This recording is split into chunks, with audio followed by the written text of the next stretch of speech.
Hi guys. आज फिर से स्वागत है आपका मेरी क्लास में। चूँकि 3 सीरीज़ में ये इकोसिस्टम बना है, तो जैसे लग रहा है कि वेब सीरीज़ हो गया है, पर अच्छा लग रहा है, बढ़िया है।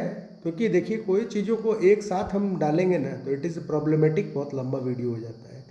और बहुत ज़्यादा लंबा वीडियो बहुत ज़्यादा इन्फॉर्मेशन के साथ जो है वो हेक्टिक हो जाता है। तो उसी क्रम में जो इकोसिस्टम हमने शुरुआत की थी, तो पहले हम इकोसिस्टम को पढ़े और उसके बाद से एबायोटिक कंपोनेंट को पढ़े, और आज हम लोग बायोटिक कंपोनेंट को बेसिक ग्राउंड पे इलेबोरेट करेंगे। फिर उसके बाद से जैसा हमें सजेशंस मिलेगा आप लोगों से, वैसे हर एक इकोसिस्टम को इलेबोरेट करते हुए हम लोग आगे बढ़ेंगे। क्योंकि पहले ही मैं कहूँ, environmental science is a broad subject and with a broad topic, और इनका जो टॉपिक का क्राइटेरिया है वो बहुत बड़ा है। अगर उसको हम लोग कवर करेंगे तो इट इज़ वेरी ह्यूज। वैसे एजुकेशन वीडियोस को ज़्यादा कोई लाइक और शेयर नहीं करता है, पर कोई बात नहीं, कुछ है जो करते हैं, जो पढ़ेगा वो करेगा। और इसी उम्मीद के साथ हम आज फिर से आपके सामने, मैं doctor Prakash Tiwari, assistant professor, coordinator IRS ISRO outreach, department of environmental science, Kamla Nehru institute of physical and social sciences, NACA, Sultanpur. एक बच्चे ने मुझे फ़ोन करके पूछा था कि सर ये आप जो IRS इसरो लिखते हैं ये क्या है। तो मैं आपको बता दूं कि IRS इसरो की हमारे यहाँ क्लास चलती है MSc इन्वायरमेंटल साइंस के बच्चों के लिए। It is free of cost. और हम लोग MSc इन्वायरमेंटल साइंस के बच्चों के लिए जो 3 मंथ का 6 मंथ का अलग अलग डिप्लोमा भी चला रहे हैं इस साल से, और ये ऑनलाइन डिप्लोमा प्रोग्राम है। और इसका जो पैसा होगा वो डायरेक्ट इसरो के अकाउंट में जमा होगा, IRS के। उससे जो है मेरा कोई लेना देना नहीं है, वो आपको रसीद ऑनलाइन सब पेमेंट है। तो मैं उसका कोऑर्डिनेटर हूँ, और ये department of environmental science Kamla Nehru संस्थान की जिम्मेदारी है कि इस प्रोग्राम को इसरो के कंटिन्यूअस रन किया जाए। आगे बढ़ते हैं। जैसा कि प्रीवियस वीडियो में हम लोगों ने देखा, 2 वीडियो मैंने पोस्ट किया है, पार्ट 1 और पार्ट 2। उसका लिंक मैं इसमें आई बटन ऊपर अभी आएगा टन टन करके, और उसमें मैं शेयर कर दूंगा। इसमें हिस्ट्री ऑफ एनवायरमेंटल साइंस का एक है, उसको भी मैं शेयर करूंगा। क्योंकि जब भी आप पढ़िए तो शुरू, कोई भी आप वीडियो देखिए, चाहे पार्ट 1 का चाहे पार्ट 2 का, तो हिस्ट्री से शुरू करिए और फिर उस वीडियो पर आइए, वो सिस्टमेटिक हो जाएगा। तो चूंकि फंक्शनल किंगडम ऑफ नेचर को हम डिस्क्राइब कर रहे हैं, इलेबोरेट कर रहे हैं, और ये फंक्शनल किंगडम AG टैंसले सर ने दिया था, बहुत ही महत्वपूर्ण है इसका हर आयाम, हर पहलू। तो नेक्स्ट हम कर रहे हैं क्लिक बायोटिक कंपोनेंट। अब इसके पहले के वीडियो में हमने पढ़ा था कि एबायोटिक कंपोनेंट्स होते हैं, और एबायोटिक कंपोनेंट जो होते हैं वो एंटायर कंपोनेंट होते हैं, सारे के सारे जो नॉन लिविंग कंपोनेंट्स होते हैं। एबायोटिक कंपोनेंट बेसिकली वो बिल्डिंग ब्लॉक्स तैयार करता है जिस पे बायोटिक कंपोनेंट डिपेंड करता है। यही making of building blocks elaborated form में सक्सेशन में डिस्क्राइब्ड है। चूंकि हर कंपोनेंट जो है एक दूसरे से इंटरलिंक्ड है, इसलिए ये इस पॉइंट को कि इंटरलिंकेज जहां हो रही है, बायोटिक और एबायोटिक का जो इंटरलिंकेज हो रहा है, इसको आप सक्सेशन के थ्रू देखें अगर, तो वो और ज़्यादा इन्फॉर्मेटिव और ज़्यादा आपको जो है मैटर देने वाला होगा for examination point of view. इसके बाद हम बायोटिक कंपोनेंट में आते हैं। तो बायोटिक कंपोनेंट जो होता है वो बेसिकली सारे कंपोनेंट्स, जितने भी इन्वायरमेंटल कंपोनेंट्स हैं, उन सब का कलेक्टिवली जो लिविंग पोर्शन है, जितने भी कंपोनेंट्स हैं, 2 ही कंपोनेंट है, एबायोटिक और बायोटिक। तो बायोटिक आएगा कि सारे living components including micro to macro, कोई भी स्पीशीज लिविंग इसमें छूटती नहीं है, इसीलिए इसको लिविंग कंपोनेंट कहते हैं, living component of ecosystem. Micro organism से लेके और लार्ज कार्निवोरस, क्वार्टरली कार्निवोरस तक, ओमनीवोरस तक ये इकोसिस्टम के अंतर्गत आता है। वो सभी स्पीशीज आते हैं इसमें, हर आयाम के, हर डायमेंशन के। अब क्लासिफिकेशन ऑफ इकोसिस्टम हम वीडियो 1 में देखे हैं, यहाँ भी थोड़ा सा उसको डिस्क्राइब करेंगे, क्योंकि टीचिंग की मेथडोलॉजी में एज रिटन एज अबव कहना जो होता है वो गलत होता है। बहुत सारे टीचर लोग जो है, मैं आलोचना नहीं कर रहा हूँ, पर अपनी वीडियोज़ में कहते हैं एज रिटन एज अबव। नहीं, वो नहीं, उसको आप वहीं पे इनपुट करो तो उससे रिकॉल होने में आसानी रहती है, क्योंकि दिमाग जो है सिर्फ इमेज बनाता है, सिर्फ इमेज। अभी हम आपसे कहें पीकॉक, आंख बंद करके बोलो पीकॉक, तो पीकॉक की इमेज बन जाएगी। क्रो बोले तो क्रो की इमेज बन जाएगी। तो दिमाग सिर्फ इमेज बनाता है, तो इमेज का स्ट्रक्चर वहाँ पे होना चाहिए। अब क्लासिफिकेशन ऑफ इकोसिस्टम को हम देखें तो ये 2 प्रकार का है, नेचुरल और आर्टिफिशियल। एक्वाटिक टेरेस्ट्रियल में बटा, फिर उसके बाद से आपका जो है फ्रेश वाटर मैराइन, और फिर लोटिक और लेंटिक में। और जो टेरेस्ट्रियल इकोसिस्टम है ये ग्रासलैंड, डिजर्ट, फॉरेस्ट और केव में मुख्यतः बटा है। एक स्ट्रक्चर है इसका, ये स्ट्रक्चर में 2 कंपोनेंट हैं, एबायोटिक और बायोटिक। एबायोटिक कंपोनेंट क्लाइमेटिक और इडेफिक और टोपोग्राफिक है। इस पे जो मैंने बताया था कि पहली स्लाइड पर मैं एक आई बटन दूंगा, तो उसमें इस एबायोटिक कंपोनेंट को ब्रीफली डिस्क्राइब किया गया है। ध्यान रखिएगा, जो भी डिस्क्रिप्शन है वो ग्लोबल लेवल पर है, मतलब it content all the contents, it content all the contents. अब ग्लोबल डिस्ट्रीब्यूशन ऑफ इकोसिस्टम, जैसा कि हम जान रहे हैं कि सूरज की रोशनी के अकॉर्डिंग हमारे धरती पर टेम्परेचर जो है एग्जिस्ट करता है, और टेम्परेचर हमारे धरती पर हर लैटिट्यूड और लॉन्गिट्यूड में चेंज होता है, जिससे अलग अलग कंपोनेंट्स बनते हैं, अलग अलग कंपोनेंट्स सपोर्टिव बनते हैं, जो कि एबायोटिक सिस्टम को इन्हांस करने के लिए डिज़ाइन है। और ये एबायोटिक कंपोनेंट्स बिल्डिंग ब्लॉक्स हैं जो बनाते हैं किसी भी इकोसिस्टम को फ्रेजाइल और लिविंग। तो अलग अलग लॉन्गिट्यूड और लैटिट्यूड पे अलग अलग तरीके के इकोसिस्टम का एबायोटिक कंपोजिशन के साथ एग्जिस्ट होना, ये डिपेंड करता है धरती का अपने धुरी पर घूमते हुए सूरज के चारों ओर घूमना, और सनलाइट का अलग अलग इंक्लिनेशन पर अलग अलग लॉन्गिट्यूड और लैटिट्यूड पर पड़ना। तो इससे इकोसिस्टम का निर्माण होता है। अब बायोटिक कंपोनेंट पे आते हैं। स्ट्रक्चर में बायोटिक कंपोनेंट 2 प्रकार का है, ऑटोट्रॉफ, हेटेरोट्रॉफ्स। ऑटोट्रॉफ्स जो होते हैं they are design to make their own food, और हेटेरोट्रॉफ्स जो होते हैं वो 2 पार्ट में बटे हैं on the basis of their size, macro consumer and micro consumer. Heterotrophs जो है जो मैक्रो कंज्यूमर और माइक्रो कंज्यूमर में बटे हैं, तो मैक्रो कंज्यूमर को 4 अलग अलग सेग्रीगेशन में बांटा गया है, प्राइमरी, सेकेंडरी, टर्सरी, क्वाटरनरी। ये डिपेंड करता है, देखिए ये एक चीज़ यहाँ पे आपको बताया हम, ये जो डिवीज़न है ये डिपेंड करता है कि किस तरह का इकोसिस्टम वहाँ है। बहुत सारे इकोसिस्टम में आपको लार्ज कार्निवोरीज नहीं मिलेंगे, आपको सीधे ओमनीवोरीज मिलेंगे। बहुत सारे इकोसिस्टम में आपको ये चारों देखने को मिलेंगे। तो अलग अलग इकोसिस्टम के लिए ये पैटर्न डिज़ाइन है। चूंकि हम ग्लोबल कॉन्टेक्स्ट में पढ़ रहे हैं, इसलिए मैंने यहाँ पर इन सबको मेंशन किया है। माइक्रो कंज्यूमर्स में आपका जो है आते हैं सैप्रोफाइट्स या डिकम्पोजर्स इनको कहते हैं।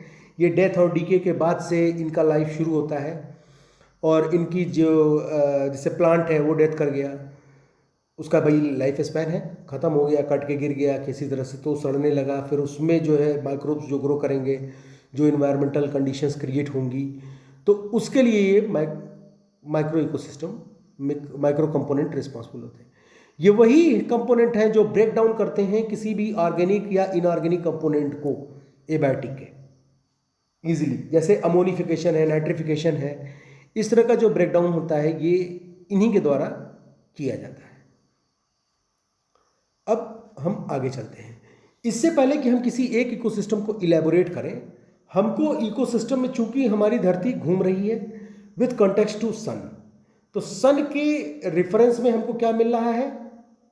अगर हम सन के अर्थ को एक रेफरेंस पे रखें तो हमको सन से क्या मिल रहा है? Energy, light, temperature. अब किसी भी इकोसिस्टम में अलग अलग तरीके के जोन्स डिस्क्राइब्ड होते हैं। जब हम बात करते हैं एक्वाटिक की, दो इकोसिस्टम है, एक्वाटिक और टेरेस्ट्रियल। तो पहले हम एक्वाटिक की बात, एक्वाटिक में चाहे हम लोटिक फ्रेश वाटर को देखें इकोसिस्टम या लैंटिक को देखें, दोनों में ही सनलाइट की पेनिट्रेशन, आप मरीन इकोसिस्टम को भी ले लीजिए, इसमें कोई दो राय नहीं है, सनलाइट की पेनिट्रेशन जितने डेप्थ तक जाएगी उस आधार पर वहां मौजूद तापमान, उस आधार पर वहां पे मौजूद अमाउंट ऑफ ऑक्सीजन, उस आधार पर वहां पर मौजूद जो कंपोनेंट्स हैं वो बनेंगे। ये ध्यान रखिएगा, सनलाइट का पेनिट्रेशन जितना नीचे जाएगा, अलग अलग जोनेशन पर अलग अलग एबायोटिक कंपोनेंट होते हैं और अलग अलग जोनेशन पर अलग अलग बायोटिक कंपोनेंट होते हैं। यूं ही नहीं, ये फंक्शनल किंगडम ऑफ नेचर है। It is not so easy to describe an ecosystem in few slides. तो अब आइए पहले पॉन्ड या किसी ऐसे रिवर स्ट्रीम सिस्टम की बात करते हैं जो कि लोटिक और लैंटिक में आता है। तो इसमें प्रायः जो जोन होते हैं वो 3 होते हैं, आप स्क्रीन पर देख रहे होंगे। एक है आपका लिटोरल, एक है ल्यूमिनेटिक, और दूसरा जो सबसे गहराई वाला है वो देख रहे होंगे, इस पे लिखा है प्रोफंडल जोन। एक मिनट में जरा अपनी कलम निकालो। लिटोरल, ल्यूमिनेटिक, प्रोफंडल, 3 तरीके के जोन की बात की गई। लिटोरल जोन क्या है? लिटोरल जोन मतलब कि सनलाइट अच्छे से पड़ेगी लिटोरल में, आप स्ट्रक्चर में भी देख रहे होंगे सनलाइट बहुत अच्छे से पड़ रही है, और ये सनलाइट क्या कर रही है इस लिटोरल जोन में, आप देखेंगे पार्शियल जो है वो ज़मीन का भी इलाका है, पार्शियल ज़मीन का भी इलाका है। मतलब अब यहाँ पे गौर करने वाली बात है, वो प्रोड्यूसर होंगे यहाँ पे जो पार्शियली सबमर्ज्ड प्लांट स्पीसीज में आएंगे, वो स्पीसीज होंगे जो उनसे होल्ड फास्ट करेंगे, वो न्यूट्रिएंट होंगे जो उनके रूट नोड्यूल्स में होंगे, वह कंडीशन होगी जो टेम्परेचर डिपेंडेंट होगी।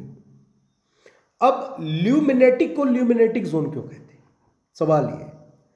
तो ल्यूमिनेटिक को ल्यूमिनेटिक जोन इसलिए कहा जाता है क्योंकि ल्यूमिनक्स मतलब होता है, जैसे आप बचपन में बहुत लोग एक शरारत किए हैं, कांच का जो शीशा होता है जिसमें हम चेहरा देखते हैं, उसमें सूरज की रोशनी को पकड़कर इधर से उधर घुमाना, इधर से उधर घुमाना, चमकाना, जिसको कहते हैं आज भी कहीं भी लाइट अगर घड़ी पर या उस पर पड़ती है तो चमकता है, इट इज़ ल्यूमिनक्स। और सन की लाइट जितने नीचे तक जाती है उस जोन को ल्यूमिनेटिक जोन कहा जाता है। इसका मेजरमेंट करने का एक इंस्ट्रूमेंट भी है, सैची डिस्क है, सैची डिस्क से नापा जाता है। वो एक डिस्क होती है गोल सी, जिसमें आधा ब्लैक और आधा वाइट होता है, और वो जितना नीचे जाती है उसका मेजरमेंट उतने ही नॉट से किया जाता है। फिर आता है प्रोफंडल जोन। प्रोफंडल जोन में जो है अलग तरीके का इकोसिस्टम है, अलग तरीके के स्पीसीज एग्जिस्ट करेंगे। देखिए कहावत नहीं, कोस कोस पे पानी बदले 7 कोस पे पानी। हर लिटोरल पे, ल्यूमिनेटिक पे और प्रोफंडल पे इकोसिस्टम के कैरेक्टरिस्टिक चेंज हो जाएंगे, हर लॉटिट्यूड लॉन्गिट्यूड पे, क्योंकि सनलाइट का पेनिट्रेशन अलग अलग है। अभी कोई का लेक है वो ओलिगोट्रॉपिक होगा, कोई मीजोट्रॉपिक होगा, तो कोई यूट्रॉपिक होगा, तो उसका जो कंपोजिशन है वो चेंज हो जाएगा, और जब कंपोजिशन चेंज हो जाएगा तो उसका जो है सारा का सारा एबायोटिक कंपोनेंट चेंज हो जाएगा। जब एबायोटिक कंपोनेंट चेंज हो जाएगा तो बायोटिक कंपोनेंट चेंज होना ही चाहिए, क्योंकि भाई जैसा आपको खाना मिलेगा वैसे ही तो आप डेवलप करेंगे। जैसा आपको माहौल मिलेगा उसी माहौल को आप एक्लेमेटाइज करके आगे बढ़ेंगे। जैसे मान लीजिए कि कोई किताब लिख रहा है, तो अगर किताब लिखने वाला विद्रोही स्वभाव का है तो वो सारी चीज़ें विद्रोहीपना पे लिखेगा, क्योंकि वो उसी माहौल में वो एक्लेमेटाइज हुआ था। कोई उदारवादी है, लिबरल है, और वो बुक लिखेगा तो उसकी अलग चीज़ें हैं। वैसे बुक के बारे में मेरी एक राय है कि जो किताब होती है वो आम जनमानस की भाषा होती है, और जब किताब आपसे बात करने लगे तो समझिए कि वो किताब बेस्ट है। जैसे इन्वायरमेंटल साइंस में एक बुक है क्रिस पार्क की लिखी हुई है, वो बेस्ट की बुक, वो बेस्ट मैं मानता हूँ। वो आपसे बात करती है, इंटरेक्ट करती है। अब ये जो प्रोफंडल जोन है ये नॉर्थ हेमिस्फीयर में अलग हो जाएगा, इसका डेप्थ साउथ हेमिस्फीयर में अलग हो जाएगा, लिटोरल का अलग हो जाएगा, ल्यूमिनेटिक का अलग हो जाएगा। हर लॉन्गिट्यूड लैटिट्यूड पे सनलाइट का वेरिएशन है, और यही वेरिएशन इस चीज को क्रिएट कर रहा है। इसीलिए sun is the driving force of this planet. फिर इसके बाद से हम आते हैं ओशंस में। समुद्र में भी जोनेशन है, वहां पे भी लाइट वहां पे भी है, इसीलिए मैंने मरीन इकोसिस्टम में भी जोनेशन में लाइट को ही रखा है। अब जहां तक आप देख रहे हैं सन की लाइट जाएगी समुद्र में, वो फोटिक जोन है, उसके बाद से नीचे उसके एफोटिक जोन है। वहां के हर जोन पे अलग अलग कंपोनेंट्स, हर जोन पे अलग अलग स्पीसीज, हर जोन पे अलग अलग न्यूट्रिएंट्स, हर जोन पे एबायोटिक कंपोनेंट चेंज है। हर जोन पे आप इपीफ्लेजिक, मीजोफ्लेजिक, किसी भी जोन, एप्सिलाइल, किसी भी जोन की बात करेंगे वहां पर डिफरेंशिएट हो जाता है। एबायोटिक कंपोनेंट टोटल अलग हो जाएगा, बेंथिक जोन पे टोटल अलग हो जाएगा, प्लेजिक जोन का अलग कंपोनेंटल स्ट्रक्चर होगा। फिर इसके बाद से आप अगर ओशन को लंबवत देख रहे हैं, ऐसे लंबाई में, गहराई में नहीं, तो कॉन्टिनेंटल सेल्फ, फिर जहां से ये स्लोप शुरू हुआ कॉन्टिनेंटल स्लोप, और ये निचला पोर्शन एप्सिलाइल प्लेन। मेजर तो तीन ही है इसके, continental shelf, continental slope, abyssal plain. अब ये अलग अलग क्या दर्शा रहे हैं इकोसिस्टम में कहानी। हाई टाइड, लो टाइड पे आने वाले न्यूट्रिएंट्स पे जिंदा रहने वाले अलग अलग मैनग्रोव स्पीसीज, जो हमारे तटवर्ती इलाकों के रखवाले हैं, मैनग्रोव्स। सुंदरबन है, सुंदरबन डेल्टा, मैनग्रोव्स। तो अब वो इकोसिस्टम कैसे, अब वो मैनग्रोव्स को न्यूट्रिएंट कहाँ मिलेगा, यहीं से तो मिल रहा है। हाई टाइड में उसको न्यूट्रिएंट वहाँ सप्लाई होगा, लो टाइड में वहाँ न्यूट्रिएंट कम होगा, फिर हाई टाइड में। इसी तरह इस्च्यूरीज में डेवलपमेंट होगा। इस्च्यूरीज का इकोसिस्टम जो होता है उसकी प्रोडक्टिविटी सबसे ज़्यादा होती है, क्योंकि वहाँ पे खारा और मीठा पानी के दोनों स्पीसीज पाए जाते हैं। अगर पूरे इकोसिस्टम में प्रोडक्टिविटी लेवल पे देखें तो बड़ा हुआ सो क्या हुआ, जैसे पेड़ खजूर, पंछी को छाया नहीं फल लागे उतनी दूर। ओशन के लिए ये नियम है, खूब गहरा खूब बड़ा, पर प्रोडक्टिविटी के मामले में इस्च्यूरी एक छोटा सा जगह और बाजी मार ले जाती है। ये खूबसूरती है इस प्लेनेट की और इस सब्जेक्ट की, इस एनवायरनमेंट की। सबसे निरह कंपोनेंट, सबसे आप समझ लीजिए कि माइनर कंपोनेंट्स पे बड़े बड़े इकोसिस्टम एग्जिस्ट करते हैं। कौन कहा था? लिविंग्स लॉ ऑफ मिनिमम कहता है। Each and every planet in this universe, कोई भी अगर प्लेनेट इस धरती के छोड़कर ब्रह्मांड में है, वहां जीवन अगर है तो उसका एबायोटिक कंपोनेंट ही उसको सपोर्ट करता है। अब इसको हम बड़े आयाम पे देखें तो लिविंग्स लॉ ऑफ मिनिमम कह रहा है कि एबायोटिक कंपोनेंट पे ही बायोटिक कंपोनेंट एग्जिस्ट करता है। ये जोन्स पे अलग अलग न्यूट्रिएंट्स की डिपोजिशन से पता चलता है। हर जोन पे अलग अलग न्यूट्रिएंट है, हर जोन पे। आप मैराइन डिपॉजिट जब मैं बनाऊंगा वीडियो तो आप देखेंगे उसमें हर जोन पे अलग अलग डिपोजिशन है, अलग अलग। हर जैसे जैसे सनलाइट नीचे पहुंचना कम हो रही है, स्पीसीज की वैरायटीज चेंज हो जाएगी। मछली चेंज हो, मछली चेंज हो जाती है। ऊपर वाले पे अलग मछली रहती है, नीचे पे अलग मछली रहती है। एक एक्वेरियम लीजिए तो एक्वेरियम वाला बताता है कि सर ये पहले लेयर पे रहने वाली मछलियां हैं, ये नीचे हमेशा तैरती रहेंगी मछलियां हैं। मछलियां चेंज हो जाती हैं, उनका कार्टिएज, उनका स्ट्रक्चरल बनावट चेंज हो जाता है। मलस्क, क्रस्टेशियंस में बदलाव देखने को मिलता है। ये खूबसूरती है। और ये बदलाव कहाँ से आता है? मूलभूत चेंज ये आता है एबायोटिक कंपोनेंट से। और एबायोटिक कंपोनेंट क्या हर पॉइंट पर चेंज होगा, कॉन्टिनेंटल सेल्फ पे अलग। कॉन्टिनेंटल सेल्फ वही चीज है जो लिटोरल है, गौर करिएगा, वही चीज है जो लिटोरल जोन है।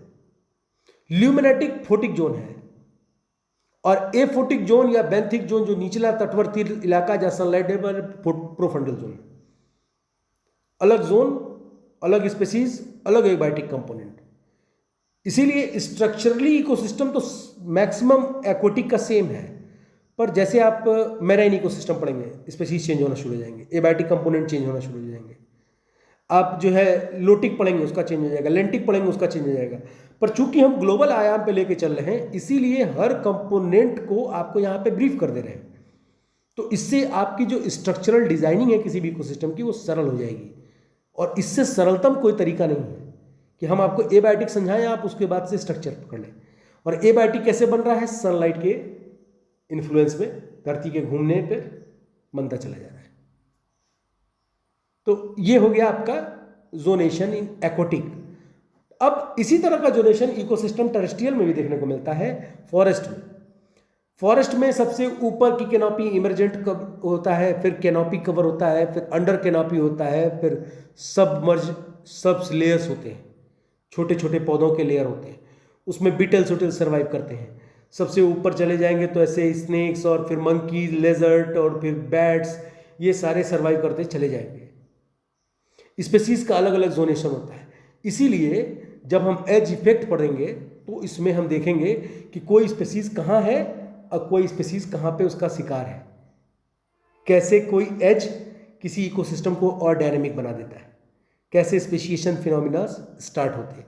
ये सारी चीज़ें इंटरलिंक्ड होती हैं, सारी चीज़ें इंटरलिंक्ड हैं। और एबायोटिक से सक्सेशन, और एबायोटिक और बायोटिक को लिंक कर रहा है सक्सेशन, और यही प्रोसीजर आगे कंटिन्यूअस हर पहलू पर लिंक करता हुआ बढ़ता चला जाएगा। सबस लेयर में अलग स्पेसीज, अंडर कैनोपी में अलग स्पेसीज, कैनोपी अलग स्पेसीज, फिर इमरजेंट टॉप कैनोपीज अलग स्पेसीज। देख रहे हैं? कभी आप गौर करिए, एक छोटा सा एग्जांपल बताता हूं, गौर करिएगा इसको अपने जीवन में। शहरों में आपने बंदर को देखा होगा, जो ये हमारे यहाँ के बंदर हैं, इनकी एक आदत है, ये चढ़ के सबसे टॉप पेड़ के सबसे टॉप कैनोपी बैठते हैं। वो आदत इसीलिए है क्योंकि इनके जीनेटिक जो मेकअप है उसमें इमरजेंट जो जगह है वो इनके लिए डिजाइंड है। ये बंदरों की खासियत है। अपने ऊपर मत लगा लीजिएगा, ऐसा मत सोचने लगिएगा कि जो है मैं टॉप फ्लोर पर रह रहा हूँ तो इट मीन्स कि I am using emergent canopy. No no no no, this is not for human being, this is only for the species. मेरी आदत है, मैं ऐसे ही पढ़ाता हूँ बहुत आराम से, क्योंकि मुझे मालूम है कि काला अक्षर भैंस बराबर होता है। और एक तो ऑनलाइन पढ़ाने में ना हमको एज्यूम करना पड़ता है कि मेरी पूरी क्लास ये मेरे सामने बैठी है और क्वेश्चंस नहीं उठते हैं। दिक्कत ये है, क्वेश्चन उठेंगे ना तो क्या होता है कि एक अलग आपको बूस्टअप मिलता है। आप लोगों को कोई क्वेश्चन होगा तो प्लीज कमेंट बॉक्स में पूछिएगा, बेधड़क पूछिएगा। अब आइए ग्लोबल इकोसिस्टम पे। अभी तक तो हम स्ट्रक्चरल कंपोनेंट और डिवीजन और जोनेशन पढ़ रहे थे, अब आइए ग्लोबल। ये कंपोजिशन जो है ये लेक, लोटिक, अब देखिए लोटिक में आइए, लेंटिक में आइए, मेराइन को देखिए। लोटिक में पॉन्ड, लेक, वेटलैंड, कहीं कहीं वेटलैंड लोग अलग लिख दिए हैं, गलत है, मैं फिर बोल रहा हूँ गलत है। मेराइन में sea, ocean, estuary, mangrove, coral reefs. Coral reef बेहतरीन इकोसिस्टम, बहुत बेहतरीन, ये निचले जोन में पाया जाता है, फोटिक और एफोटिक के बीच का है ये coral reef, great barrier reefs जो है ऑस्ट्रेलिया में। फिर इसके बाद से ग्रासलैंड। ग्रासलैंड इकोसिस्टम का बहुत सारे बच्चे फोटो बनाते हैं, बना देते हैं, उसमें ग्रास हॉपर, पेड़, फिर घास, फिर घास को खाने वाला ग्रास हॉपर, ग्रास हॉपर को खाया लेजर्ड, लेजर्ड को खाया स्नेक, स्नेक को खा रहा है हॉक। अब ये गलत हो गया, आपको ग्रासलैंड इकोसिस्टम बनाना है मीन्स कि you have to remain on the earth. ये कंपोनेंटल डिस्प्लेसमेंट नहीं होना चाहिए, आंसर गलत हो जाता है, समझ रहे हैं? फिर वो वेब में आने लगता है। ह्यूमिडिटी बहुत तेज बढ़ रही है और ये अच्छा है, गर्मी बढ़ रही है इस समय, क्योंकि जितना यूपी गर्म होगा ना उतना बढ़िया अमाउंट में वाटर को जो है इंडियन ओशन से खींच कर आएगा और उतनी अच्छी बारिश होगी। फिर डिजर्ट, सब ट्रॉपिकल। अब देखिए डिजर्ट कैसे, सब tropical, tropical, rain shadow, interior और पोलर। पोल भी डिजर्ट ही आता है, पोल्स जो होते हैं उनको भी डिजर्ट ही में गिना जाता है। तो खैर, फिर फॉरेस्ट, इक्वेटोरियल, एवरग्रीन। अब देखिए इक्वेटर पे फॉरेस्ट जो पाया जाएगा, स्पीसीज अलग हो जाएंगी। आर्टिफिशियल इकोसिस्टम तो टोटली हम लोग डिजाइन करेंगे। तो शुरुआत करते हैं एक्वाटिक से। इस एक्वाटिक इकोसिस्टम में आप कुछ भी रख लीजिए, कोई भी इकोसिस्टम आप एग्जांपल ले लीजिए, चाहे आप लोटिक रख लें, लेंटिक रख लें, कोई भी इसमें से चुन लें। तो उसका जो ऑटोट्रॉफ्स होंगे उसमें माइक्रोफाइट्स और फाइटोप्लैंक्टॉन्स पाए जाएंगे ग्लोबली। और ये माइक्रोफेंट, ये जो मैं बता रहा हूँ ये ग्लोबली है, फिर से ध्यान रखिएगा, ये ग्लोबल पूरे दुनिया का कंसीडर करके मैं बता रहा हूँ, इंडिविजुअल का नहीं, क्योंकि ये टॉपिक जो इकोसिस्टम चल रहा है ये ग्लोबल इकोसिस्टम के बारे में है। अब कोई एक्वेटिक 30 डिग्री पर पाया जाएगा, कोई एक्वेटिक 60 डिग्री पर पाया जा रहा है, वही इकोसिस्टम जो है आपका 55 डिग्री पे पाया जाएगा। न्यूट्रिएंट्स वेरी करेंगे, स्पेसीज वेरी करना शुरू कर जाएगी। न्यूट्रिएंट्स वेरी करेंगे एबायोटिक कंपोनेंट, तो बायोटिक कंपोनेंट वेरी करना शुरू हो जाएंगे। एक्वेटिक इकोसिस्टम में माइक्रोफाइट्स, फाइटोप्लैंक्टॉन्स आपको मिलेंगे ऑटोट्रॉफ्स में, और ये फाइटोप्लैंक्टॉन्स की भी अलग अलग प्रजातियां हैं जो अलग अलग लॉन्गिट्यूड और लैटिट्यूड पर आपको मिलेंगी अलग अलग इकोसिस्टम में। जय मुंह तय बातें, जितने लोग, जितना तरह का लॉन्गिट्यूड, लैटिट्यूड एंड डिवीजन, उतना ही विविधताएं भरा इकोसिस्टम, उतना ही विविधता भरा इकोसिस्टम। अब जैसे मान लीजिए कोई 55 डिग्री पे इकोसिस्टम आपको मिला, आप जा रहे हैं टहलते हुए, तब तक 55 डिग्री पे दिख गया आपको कोई पॉइंट। अब वहां पे जो फाइटोप्लैंक्टॉन्स स्पीशीज होंगे वो अलग होंगे, वही चीज 30 डिग्री पर आएंगे तो आपको उसमें वेरिएशन मिलना शुरू हो जाएगा। क्यों? क्योंकि एबायोटिक कंपोनेंट चेंज हो चुका होगा। क्यों? क्योंकि कहीं सनलाइट पेनिट्रेशन ज्यादा होगा। पानी में मौजूद ऑक्सीजन की मात्रा भी निर्धारित करती है कि कौन सा इकोसिस्टम कहां पे एग्जिस्ट करेगा। हर चीज में, चाहे आप एक्वेटिक कर लें चाहे आप मराइन कर लें, इसमें फ्रेश वाटर या मराइन। इसके बाद से उसी हिसाब से फाइटोप्लैंक्टॉन्स की स्पीसीज चेंज हो जाएगी। फिर हेटेरोट्रॉप्स में जो माइक्रो कंज्यूमर हैं वो भी चेंज होंगे, लॉन्गिट्यूड लैटिट्यूड पे वो भी चेंज हो जाएंगे। हर इकोसिस्टम में, जैसे आप 30 डिग्री पे गए, 60 डिग्री पे गए, 90 डिग्री पे गए, तो ये माइक्रो कंज्यूमर्स अलग अलग स्पीसीज आपको देखने को मिलेगा। मैक्रो कंज्यूमर में भी आपको अलग अलग देखने को मिलेगा। माइक्रो कंज्यूमर में प्राइमरी कंज्यूमर चेंज हो जाएगा, सेकेंडरी कंज्यूमर चेंज हो जाएगा, टर्सरी कंज्यूमर चेंज हो जाएगा, क्वार्टरनी कंज्यूमर जिसको ओमनीवोरीज कहते हैं चेंज हो जाएगा। कहीं पे आपको प्राइमरी, सेकेंडरी और टर्सरी मिलेगा, कहीं पे आपको प्राइमरी, सेकेंडरी और टर्सरी ही मिलेगा, कहीं पे आपको प्राइमरी, टर्सरी, क्वार्टरनी तक मिलेगा, और अलग अलग स्पीसीज मिलेंगे। जैसे आप एक देखें, अफ्रीका में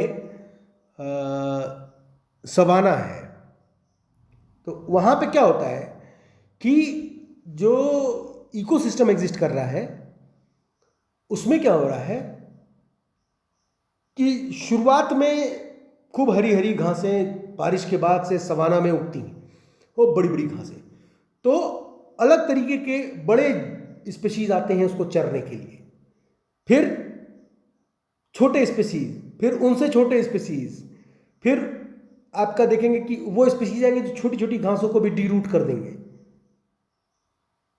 तो ये अलग अलग एक ही इकोसिस्टम में, सवाना के एक ही इकोसिस्टम में, सहारा के जो आपका है, ये सवाना में भी आपको है, अफ्रीका के सहारा में भी दिखेगा आपको, राजस्थान में भी देखने को मिलेगा इस तरह के इकोसिस्टम। या आप इस तरह का इकोसिस्टम देख सकते हैं जहाँ पे चरागाह हो, ग्रास जो चरने वाले इलाके हैं, चरागाह, तो वहाँ पे भी आपको ये देखने को मिलेगा। हर स्पीसीज अलग अलग समय पर आएगा और अपना अपना हिस्सा ऑटोट्रॉफ से लेता चला जाएगा, चाहे ग्रेजिंग इकोसिस्टम की बात करें चाहे किसी में भी। तो स्पीसीज चेंज हो जा रहे हैं। अब यही स्पीसीज लॉन्गिट्यूड लैटिट्यूड पे भी चेंज, अब 30 डिग्री पर तो आपको विल्डर बीस्ट मिलेगा नहीं जल्दी इंडिया में। इंडिया के उसमें क्लाइमेटिक जोन में विल्डर बीस्ट आपको रेयर मिलेगा। ट्रीज का साइज चेंज हो जाएगा, कहीं सोरिया रोबस्टा है, कहीं डलबर्गिया सीसो है। तो अब उनकी कैनोपी ऊपर उसी हिसाब के स्पीसीज, कहीं जंगल आपका चेंज हो जाएगा, फॉरेस्ट एरिया, तो उसका स्पीसीज अलग। तो फिलहाल मराइन में अलग अलग लॉन्गिट्यूड लैटिट्यूड पर अलग अलग एबायोटिक कंपोनेंट्स हैं, अलग अलग सनलाइट पेनिट्रेशन के आधार पर, और जिस तरह से एबायोटिक कंपोनेंट का निर्माण हो रहा है उसी हिसाब से बायोटिक कंपोनेंट रन करेंगे। सिमिलर स्ट्रक्चर यही रहेगा, स्पीशीज चेंज होते चले जाएंगे। लोटिक का अलग होगा, लेंटिक का अलग होगा, मेराइन का में आप जब जाएंगे इसमें आप देखिए लोटिक में पॉन्ड का अलग ही है, लेक का अलग होगा, वेटलैंड का अलग इकोसिस्टम होगा, है लोटिक ही में, और स्ट्रक्चर यही होगा। पर प्राइमरी अलग हो जाएगा, सेकेंडरी अलग हो जाएगा, टर्सरी अलग हो जाएगा, मे बी एम्फीबियंस इंक्लूड हो जाए उसमें, तो ये चेंज हो जाएगा, पर स्ट्रक्चर यही रहेगा। आप चाहें तो इसी स्ट्रक्चर को बना लें, ये स्ट्रक्चर बना लें एक्वाटिक के लिए या किसी के लिए भी, एक्वाटिक इकोसिस्टम लिखें ऊपर। अब ये चाहे फ्रेश वाटर बनाए चाहे लोटिक लिखें, ऑटोट्रॉफ्स को स्पीसीज चेंज हो जाएगी हर लैटिट्यूड लॉन्गिट्यूड पे, क्योंकि मैं पहले ही बोला हूँ कि बायोटिक कंपोनेंट के आधार पर डिपेंडेंसी है। मेराइन में सी में अलग होगा, ओशन में अलग होगा, स्टूरीज का इकोसिस्टम अलग होगा, मैनग्रोव कोरल रीफ का इकोसिस्टम अलग होगा, परंतु स्ट्रक्चरली वो इसी तरह होंगे। फिर इसके बाद से हम लोग आते हैं टेरेस्ट्रियल इकोसिस्टम पे। टेरेस्ट्रियल इकोसिस्टम में चाहे आप ग्रासलैंड पढ़ें, चाहे फॉरेस्ट पढ़ें, चाहे आप जो है केव इकोसिस्टम पढ़ें, कोई भी ऑटोट्रॉफ्स की वैरायटी उनमें भी लॉन्गिट्यूड लैटिट्यूड के आधार पे वेरिएट करेगी। पहाड़ों पे जाएंगे तो कोनिफेरस फॉरेस्ट मिलेगा, जिनके वो पत्तियां कोन के आकार में होती हैं, ऐसे कोनिफेरस फॉरेस्ट। फिर नीचे आएंगे deciduous, tropical, evergreen, rain forest, इस तरह के अलग अलग मिलते चले जाएंगे आपको। अलग अलग लॉन्गिट्यूड लैटिट्यूड पे अलग अलग तरीके के फॉरेस्ट पाए जाएंगे। Forest are producer in ecosystem in case of terrestrial. Heterotrophs macro consumer और माइक्रो कंज्यूमर इसमें भी है, सेम चीज है, पर ग्रासलैंड में प्राइमरी अलग हो जाएगा, सेकेंडरी अलग हो जाएगा, टर्सरी अलग, क्वार्टरनी अलग। किसी आपको जो है केव इकोसिस्टम में प्राइमरी, सेकेंडरी, टर्सरी मिलेगा। स्पीशीज वेरिएट करेंगे, केवल स्पीशीज वेरिएट करेंगे, हर लॉन्गिट्यूड लैटिट्यूड पर स्पीशीज का वेरिएशन देखने को मिलेगा, और ये स्पीशीज वेरिएशन के द्वारा हमको अलग अलग तरीके का इस जो इकोसिस्टम है वो मिलता है। इसीलिए कलेक्टिवली इकोसिस्टम जो है वो बायोम का रूप लेने लगता है। अब इकोसिस्टम से जब बायोम के बनने की कहानी होगी वहां भी सक्सेशन लगता है, वहां भी सक्सेशन इनपुट होता है। Thank you very much. उम्मीद करता हूं कि ये आपको समझ में आया होगा, अच्छा लगा होगा तो लाइक शेयर सब्सक्राइब कर दीजिएगा, और कोई प्रश्न होगा तो ज़रूर पूछिएगा। Thank you.